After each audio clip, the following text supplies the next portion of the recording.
and to shed more light on the long-awaited and expected inauguration of the Grand Egyptian Museum and other tourism files. We are very much delighted to have with us via phone Mr. Emad Nikola, member of the Chamber of Tourism Companies. Thank you very much for being with us, sir. Hi, dear. How are you? Fine, thank you, sir. Sir, every time I speak about the Grand Egyptian Museum, I feel that much proud that this is going to change our tourism map, and it's going to be the gift of Egypt to humanity at large. I'd like you, sir, to elaborate on that and to tell me, in your opinion, to what extent the Grand Egyptian Museum is going to be a leap in the tourism tourism of museums here in Egypt. Actually, it's not only here in Egypt. You can confirm the question into how is it among the world. This is going to be one of the most important museums in the world, because but the most unique also, because this is the only museum that will have a full history, full pharaonic history, displayed in the state-of-art display, and large enough to have a monument for 7 or 8 dynasties, each and every one in its details, when it comes to statues, when it comes to jewelry, everything, and you will be able to see each dynasty history and the progress of the pharaonic history since the old dynasty till the latest dynasty. This museum, the whole world is waiting for it. For me personally, I'm receiving a phone call like every day from all over the world asking about the opening day. Unfortunately, we still don't know up till now, and we are waiting to hear the final word about the opening day, and hopefully we're going to be soon.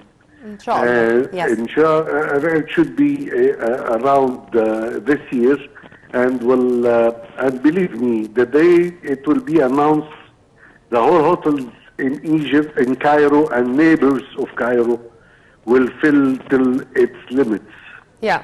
Sir, of course, I think the whole world is still remembering the mummy parades.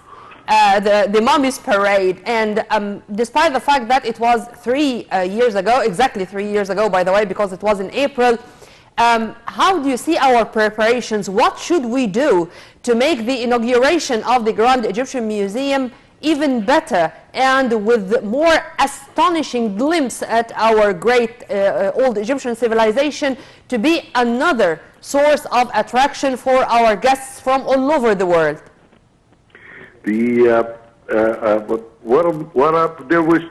There is two issues that we discussed in the ministry and with our colleagues about the Grand Egyptian Museum. The first thing is that the period of the opening. The period of the opening should be within a low season here in Egypt. As I just told you, the demand for visiting Cairo at that moment will be humongous, will be huge. So we have to have space for the people coming for this event.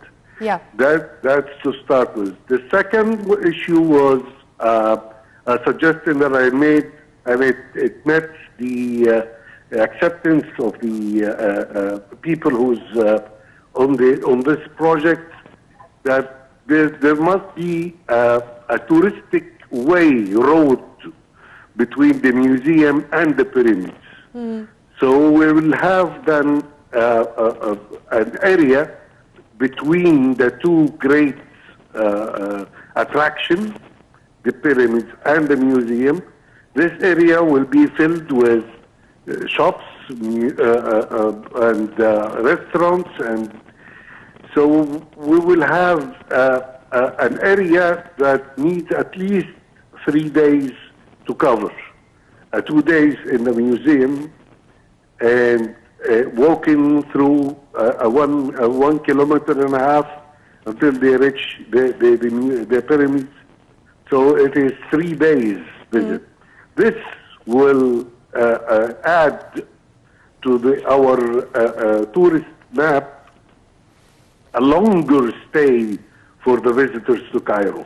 So if the visitor usually comes for 3 days or 3 nights to see the old museum, pyramids, citadel, the classical visits, now he will need 3 days alone. At least for the Grand Egyptian Museum, inshallah, it's going to be a leap in this field in our tourism, and it's going to add a lot, to be such an added value to our tourism map. We were very much delighted to have with us Mr. Emad Nikola, member of the Chamber of Tourism Companies. Thank you very much, sir. Right after the short break, I'm going to be returning back with the exciting world of sports, so stay tuned.